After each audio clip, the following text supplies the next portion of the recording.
Hey everybody, it's me again. Well, here it is, one of my completed projects. This is a music box slash jewelry box I made for Jennifer. This is a music box with a 21st century twist, and I'll get into that in a minute. It's interesting that it's a 21st century twist because I went into this with the idea that this was going to be a vintage jewelry box, maybe something from the 1800s. So this started off as just a regular craft box I got at the craft store. It was unfinished wood, probably pine or something, I'm not really sure. But it was unfinished, and I got a really dark colored stain. I think this was sort of like a mahogany color. Stained it several times so it was really deep and rich. Then I hit it with steel wool in all the areas that would normally show wear on a really old antique box. And the areas that I hit were the center area because any big surfaces would show wear over time. Most of the corners, I didn't hit that with steel wool. I touched that with 800 grit sandpaper. It was enough to just scuff it, but not enough to actually get into down into the fibers. Hit this center area with steel wool, and hit right in here with steel wool.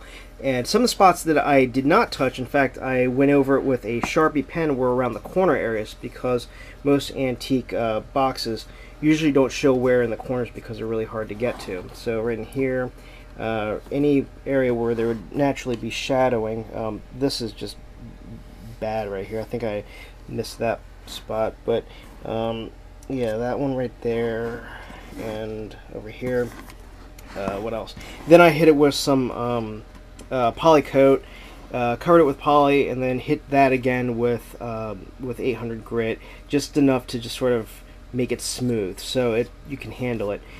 The music box aspect of this is it's not your traditional analog wind up music box, and I'm going to be really quiet, and hopefully you can hear this over the sound of my air conditioning and the sound of my insanely loud computer. So let's be quiet and let's hear it. Alright, here's the lid. Lid opens up, and I'm going to activate it right now.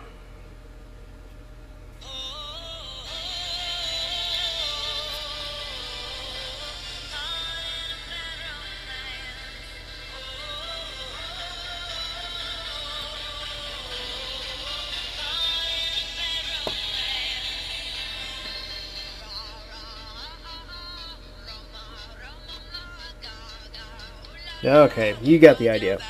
Alright.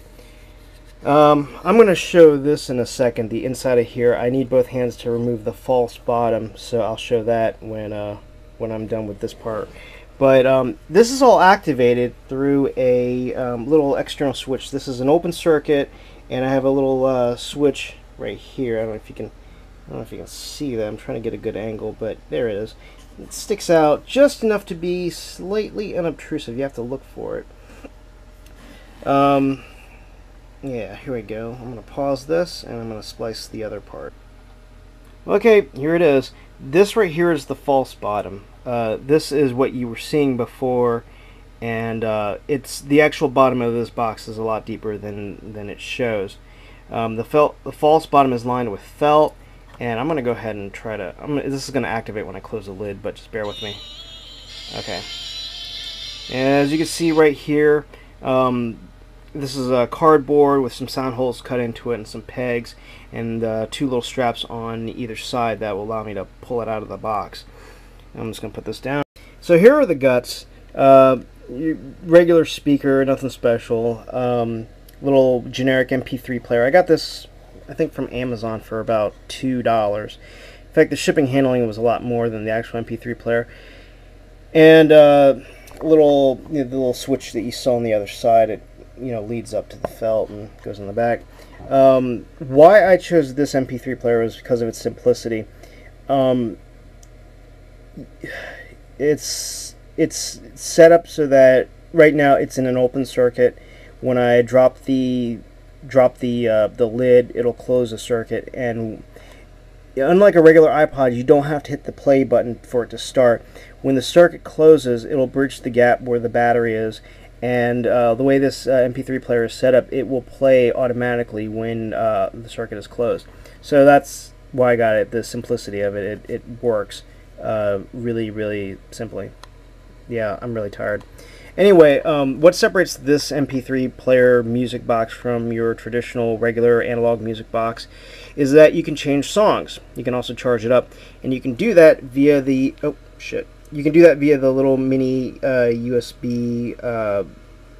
Forgot what connection. I think that's called the USB-B connection, which is a device connector, and you can see where my thumb is. You can see even better if I turn it around. Right here. That guy. This little dude right here makes charging the MP3 player possible. It also makes it possible to change music, so you don't have to listen to Lady Gaga so much. Not that there's anything wrong with that, but if you want to change it to something else, there you go. So I'm gonna go ahead and put the false bottom on, and I'll play it one more time just so you get a general idea. Well, there it is. Here's my box with the false bottom put back in place, and it's ready to be adorned with jewelry and stuff like that. And if you wanted to have a little music while you're putting on your earrings, well, there you go.